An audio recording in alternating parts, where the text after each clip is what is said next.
Kitab Kejadian pasal 19 dengan perikop atau judul Sodom dan Gomora dimusnahkan, Lot diselamatkan. Pasal 19 ayat ke-1. Kedua malaikat itu tiba di Sodom pada waktu petang. Lot sedang duduk di pintu gerbang Sodom, dan ketika melihat mereka, bangunlah ia menyongsong mereka, lalu sujud dengan mukanya sampai ke tanah. Kedua, serta berkata, "Tuan, silakanlah singgah ke rumah hambamu ini. Bermalamlah di sini dan basuhlah kakimu, maka besok pagi tuan boleh melanjutkan perjalanannya." Jawab mereka, "Tidak, kami akan bermalam di tanah lapang." Ketiga, tetapi karena ia sangat mendesak mereka, singgahlah mereka dan masuk ke dalam rumahnya. Kemudian ia menyediakan hidangan bagi mereka, ia membakar roti dan yang tidak beragi, lalu mereka makan.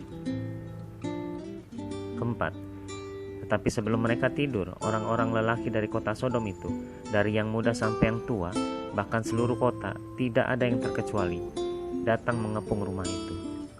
Kelima, mereka berseru kepada Lot, "Di manakah orang-orang yang datang kepadamu malam ini?" Tanda tanya. "Bawalah mereka keluar kepada kami, supaya kami pakai mereka." Keenam, lalu keluarlah Lot menemui mereka ke depan pintu, tapi pintu ditutupnya di belakangnya. 7. Dan ia berkata, "Saudara-saudaraku, janganlah kiranya berbuat jahat." 8. "Kamu tahu, aku mempunyai 2 orang anak perempuan yang belum pernah dijamah laki-laki. Baiklah mereka kubawa keluar kepadamu. Perbuatlah kepada mereka seperti yang kamu pandang baik. Hanya jangan kamu apakan orang-orang ini, sebab mereka memang datang untuk berlindung di dalam rumahku." 9. Tetapi mereka berkata, "Enyahlah lagi," kata mereka. "Orang ini datang ke sini sebagai orang asing, dan dia mau menjadi hakim atas kita. Sekarang kami akan menganiaya engkau lebih daripada kedua orang itu." Lalu mereka mendesak orang itu, yaitu Lot, dengan keras, dan mereka mendekat untuk mendobrak pintu. 10. Tetapi kedua orang itu mengulurkan tangannya, menarik Lot masuk ke dalam rumah, lalu menutup pintu. 11. Dan mereka membuatkan mata orang-orang yang di depan pintu rumah itu, dari yang kecil sampai yang besar, sehingga percumalah orang-orang itu mencari-cari pintu. 12. Lalu kedua orang itu berkata kepada Lot, "Siapakah kaummu yang ada di sini lagi?" Tanda tanya. "Menantu atau anakmu laki-laki, anakmu perempuan, atau siapa saja kaummu di kota ini, bawalah mereka keluar dari tempat ini." 13.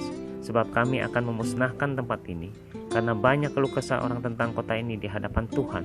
Sebab itulah Tuhan mengutus kami untuk memusnahkannya. 14. Keluarlah Lot, lalu berbicara dengan kedua bakal menantunya yang akan kawin dengan kedua anaknya perempuan. Katanya, "Bangunlah, keluarlah dari tempat ini, sebab Tuhan akan memusnahkan kota ini." Tetapi ia dipandang oleh kedua bakal menantunya itu sebagai orang yang berolok-olok saja. 15. Ketika fajar telah menyingsing, kedua malaikat itu mendesak Lot supaya bersegera. Katanya, "Bangunlah, bawalah istrimu dan kedua anakmu yang ada di sini, supaya engkau jangan mati lenyap karena kedurjanaan kota ini." 16. Ketika ia berlambat-lambat, maka tangan istri dan tangan kedua anaknya dipegang oleh kedua orang itu, sebab Tuhan hendak mengasihani dia. Lalu kedua orang itu menuntunnya keluar kota dan melepaskannya di sana. 17. Sesudah kedua orang itu menuntun mereka sampai keluar, berkatalah seorang, "Larilah, selamatkanlah nyawamu.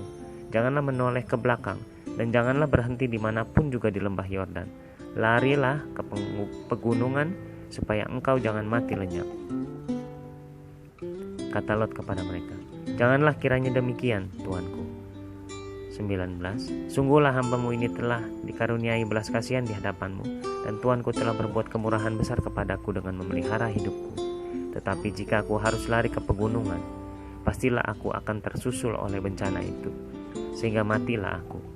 20. Sesungguhnya kota yang di sana itu cukup dekat, kiranya untuk lari ke sana. Kota itu kecil, izinkanlah kiranya aku lari ke sana. Bukankah kota itu kecil? Tanda tanya.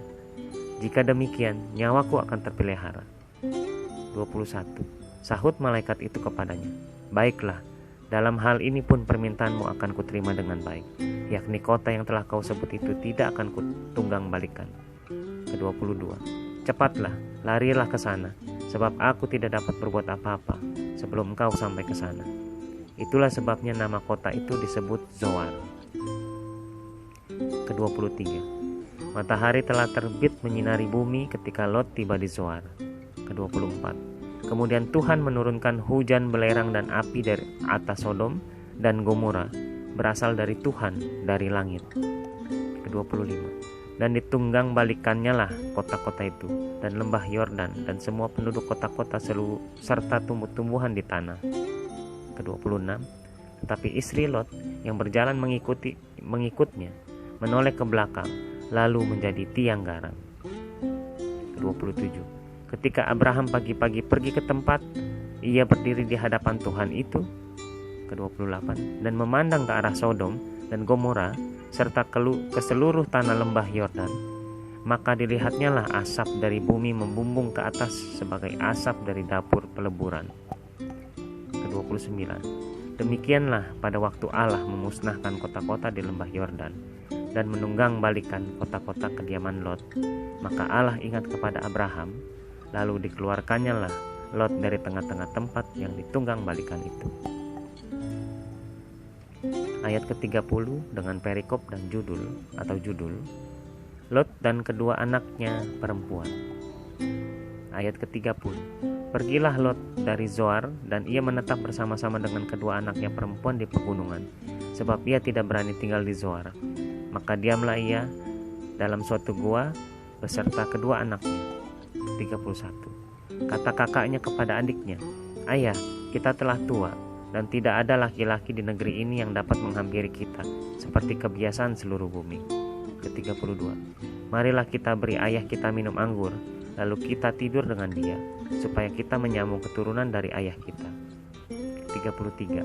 Pada malam itu mereka memberi ayah mereka minum anggur, lalu masuklah yang lebih tua untuk tidur dengan ayahnya.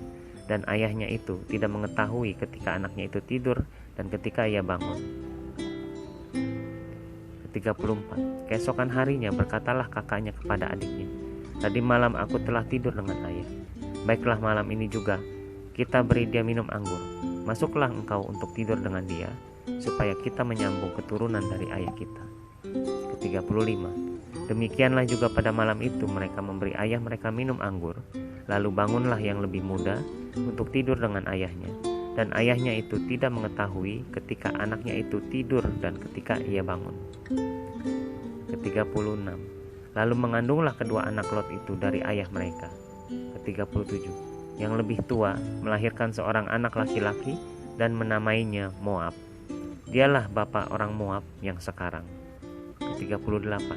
Yang lebih muda pun melahirkan seorang anak laki-laki dan menamainya Ben-Ami.